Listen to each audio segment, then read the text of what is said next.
watch your hands. You should watch your mouth. Bitches press. I mean, it's a mouth to mouth. You see the stats? A hilarious person, and she has a new sketch. It's me. What's that?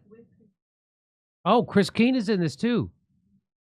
Oh, let's watch. Here we go. So 2 people on the show putting together this. Here it comes. This Sunday on Bravo, tune in for Terrorist Makeover. An Al-Qaeda operative gets a head-to-toe makeover by our top CIA stylists. Lose the tab and it's 2911. Will Al-Jolani adopt a more Western style and completely rebrand Al-Qaeda into HTS? This look says I have a pragmatic approach to jihad, but I still know how to violate human rights. I love it. Watch and see if Al-Jolani's transformation is enough for the U.S. to scrap the $10 million bounty it has on his head in exchange for a fabulously sinister partnership. Oh my god, in this look I can see you holding a press conference following a fabulous earthquake and then publicly executing someone in the street. It's so versatile. I love it. Terrorist Makeover, this Sunday, only on Bravo. That mustache is really funny. Here, let's watch it again. This Sunday on Bravo, tune in for Terrorist Makeover. An Al-Qaeda operative gets a head-to-toe makeover by our top CIA stylists. Lose the tab and it's 2911. Will Al-Jolani adopt a more Western style and completely rebrand Al-Qaeda into HTS? This look says I have a pragmatic approach to jihad, but I still know how to violate human rights. I love it. Watch and see if Al-Jolani's transformation is enough for the U.S. to scrap the $10 million bounty it has on his head in exchange for a fabulously sinister partnership. Oh my god, in this look I can see you holding a press conference following a fabulous earthquake and then publicly executing someone in the street. It's so versatile. I love it.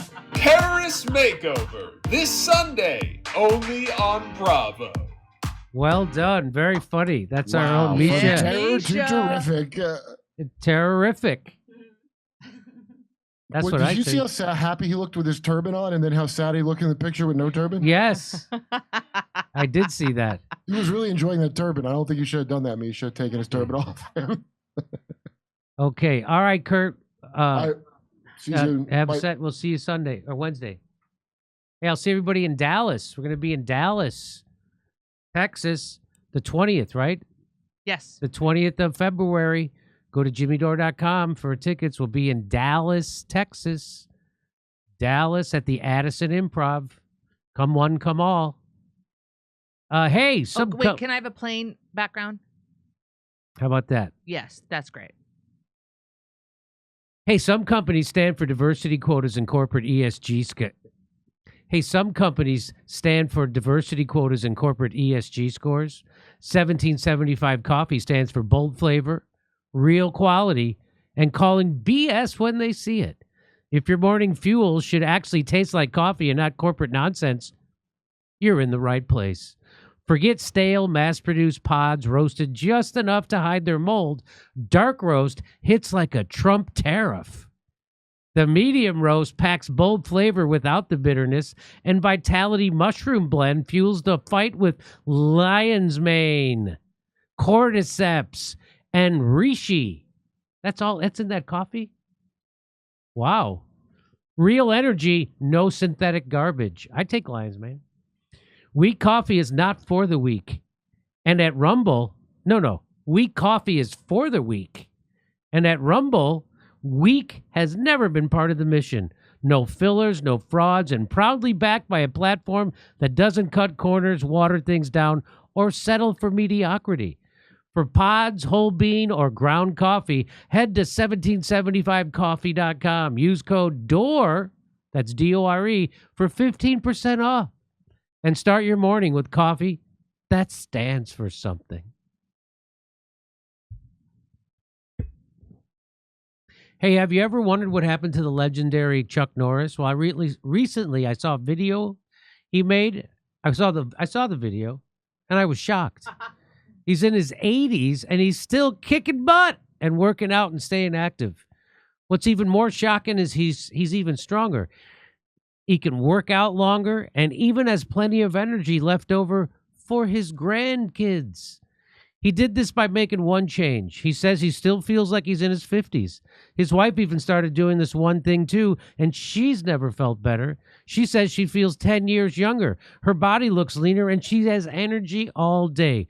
Chuck made a special video that explains everything. Make sure you watch it by going to chuckdefense.com/Jimmy or by clicking on the link below this video. Once again, that's chuckdefense.com/Jimmy, and click on the link in this description below to watch the video. You won't believe how simple it is. Just a reminder, the legendary Chuck Norris is a whopping 84 years old and yet has more energy than I do. He discovered he could create dramatic changes to his health simply focusing on 3 things that sabotage our body, or do you say sabotage, as we age. Watch his method by clicking the link in the description box below, chuckdefense.com/Jimmy. All right. See you in Dallas. Okay. See you on Sunday in Austin, the 23rd, right? Yeah, that's only so Austin's all sold out. There's 5 shows, 2 Friday, 2 Saturday, 1 Sunday. There's tickets available for Sunday. There's tickets available in Dallas. See you there. Over to Steph. All right. James Mayhew. Thank you so much, James. Much appreciated. Melissa. Thank you, Melissa. Firebearer. Thank you, Firebearer. Much appreciated. Hannah, sir. Thank you so much, Hannah, sir. Sparky. You end with F Israel. All right, ladies and gentlemen. We'll be back on Wednesday. Jimmy, by any chance, Jim, look at this sign. Yes or no? No. No. Okay, ladies and gentlemen, we will be back on Wednesday. See you soon. Bye. These thing has to do. So That's a good point because people, you rarely hear UAE come up. I mean, I regularly bring up trashing the Saudis and Israel and Pakistan and whatever, but UAE doesn't come up that much unless they're not allowing rainbow flag shirts at the soccer game. And so you can say whatever you want about the Saudis, but I'll tell you this: they know how to make a durable passport.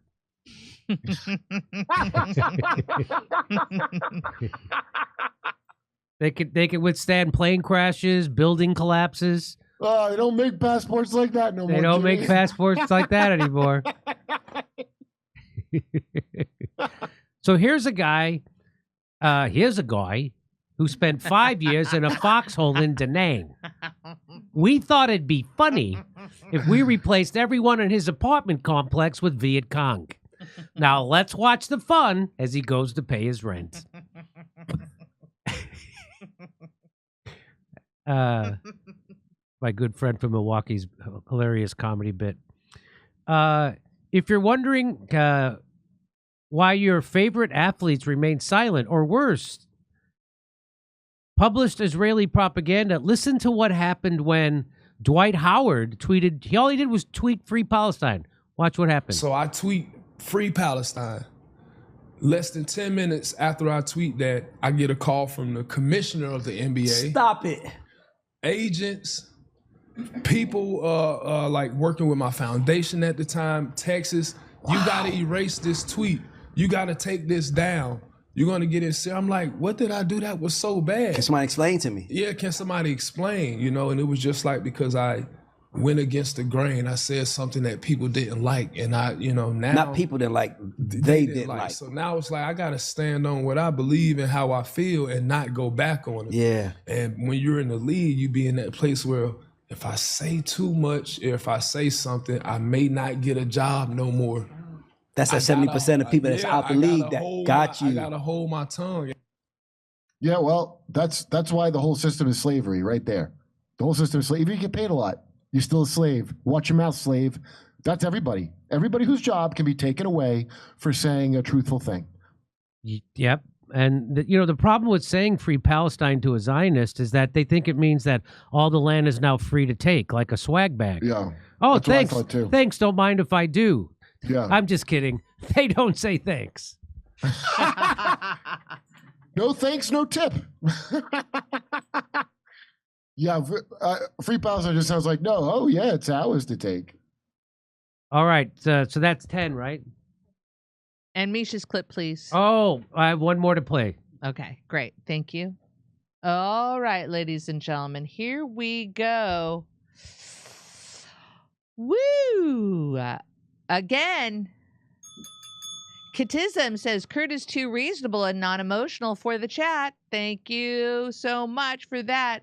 Kurt on Duncan Trussell was even better than on Rogan. Coffee John. Look at you, Coffee John. Well, Duncan Trussell never invites me on his show. Duncan's, okay, first of all, I'm Is probably Duncan better on in Joe's. Austin?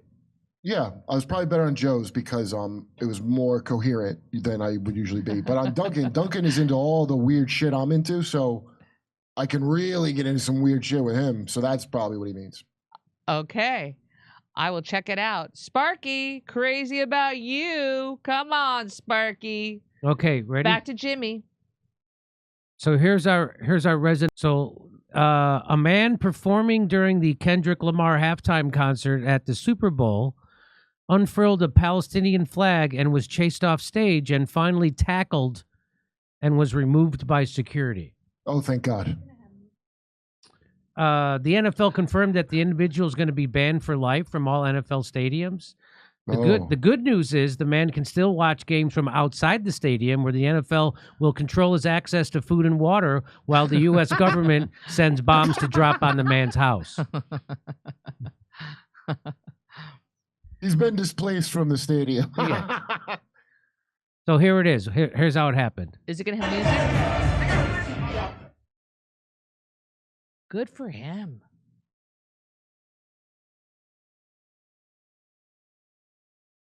Good for him. Bold. Good for him. And alone. I wonder if the security thinks he's part of the show.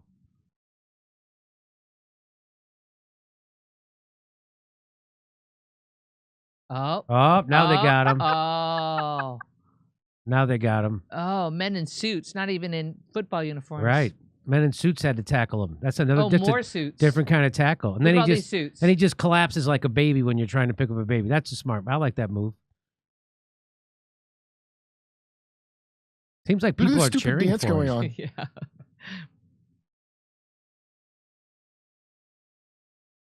Yeah.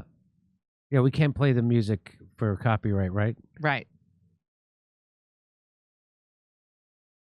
So, thank God for those courageous security people protecting me from my own conscience I can't hear and you. having to look at what my tax dollars helped perpetrate. I don't want to see are you that talking kind about of the guilt show? trip while I'm watching men brutally smash into each other for sport.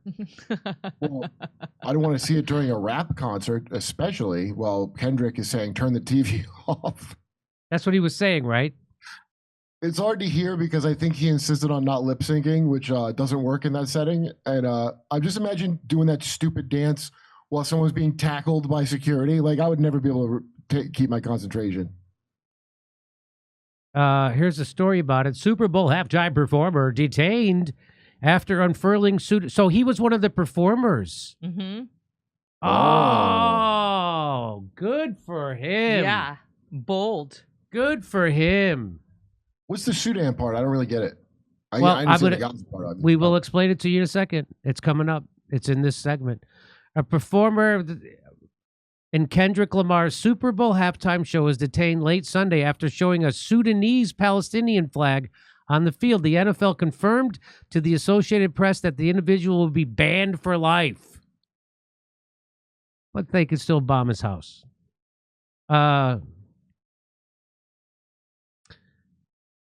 But how did he become the only interesting part of the halftime show? Isn't that It really was the only interesting part. Like, Kendrick Lamar's a good rapper, but like, he's such a bought. He's the same as Drake, the guy he hates. They got him dressed up with a crown of thorns like Jesus, just like they did with Kanye years ago. Now Kanye's crazy, and 10 years from now, Kendrick will be selling swastika T-shirts and gibbering nonsense. That's interesting how they don't want to give the name of the guy, isn't it? Mm-hmm. Yeah, They're usually anxious to give it out.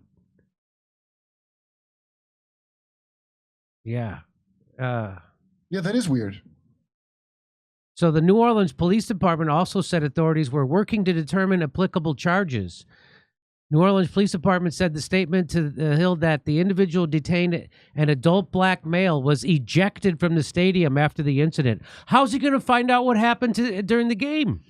Yeah. Wait, did you get to hear how the song ended? No arrest, no summons was issued. Really? They don't want to arrest him? And the individual's not going to be identified. Isn't that interesting? Is it because they don't want that guy being interviewed? Because if they identified him and arrested him, if he arrested him, that's public record. So everyone would know who he is. And then he would be going around everybody's podcast doing interviews. Oh, yeah. And that's the last thing they want. Right. So they didn't charge him. What? Oh, we've got the name according to Grok. Oh, Grok has the name? Or does it matter? I can't pronounce that name either. Oh, maybe that's why they didn't put the name. The individual stood on a prop car used in the performance and unfurled a combination flag with the words Sudan and Gaza written on it. The NFL told the AP that the performer hid the flag during the beginning of the show and revealed it late in the performance. No one involved in the production knew of his plans. The performance continued without a major disruption, unfortunately, because the performance was boring. This legend has been identified. Oh, here he is. That's him. That's the legend. Oh, I can't say that. I can't. Carney, I don't know how to say his name. Everybody just calls him Buster.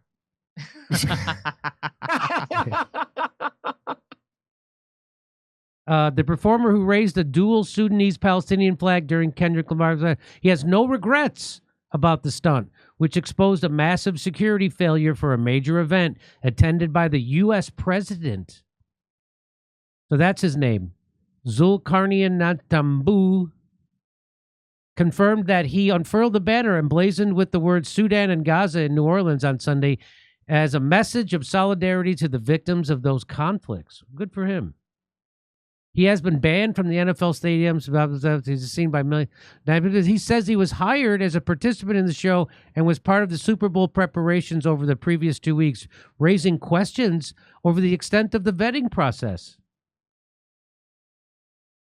He should be charged with the crime of exhibiting that he has a conscience. Is that? I think that's a crime. Also, I'm sure it violates some kind of anti-BDS law, which I think are just laws that you're not allowed to boycott or divest from an Israel investment. You are charged with the crime of demonstrating your conscience during an event concocted by the ancient Romans to make you love war and authority. And also give you brain damage. If you could hear it, we can't play it, but the funniest part was how long it took the guys in the booth to figure out that was the wrong color flag for the show. Hey, that one guy's really not staying with the dance routine. He says he deliberately unfurled his flag at the same time other banners were displayed as part of Lamar's set, and that the celebrated rapper knew nothing. That may quieten? That's not a word.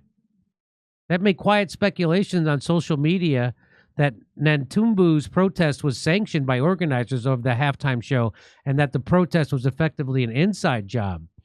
It wasn't a part of the plan. Okay, it wasn't. We get it. But here's this guy to tell you about the Sudan. You ready for this guy? Watch this. Look, in case you couldn't tell, I'm British, and so I don't really care about the Super Bowl. But I do have to say that this guy really piqued my interest. The man who, during Kendrick Lamar's performance, held up a flag with Sudan Gaza on it and was later tackled by security. And I think that this is a very important act, because people should realize how interconnected what's happened in Gaza over the last 16 months and the horrors of Sudan really are. Now, in case you didn't know what's happening in Sudan, since about 2021, one of the most horrifying militias in the world, known as the Rapid Support Forces, has been waging a brutal campaign of horrors that I really can't even detail in this video. And the reason that they've been able to do this is because they are backed by one of America and the West's key allies in the Middle East, the United Arab Emirates. Now, the UAE always tries to deny their involvement in what's happening in Sudan,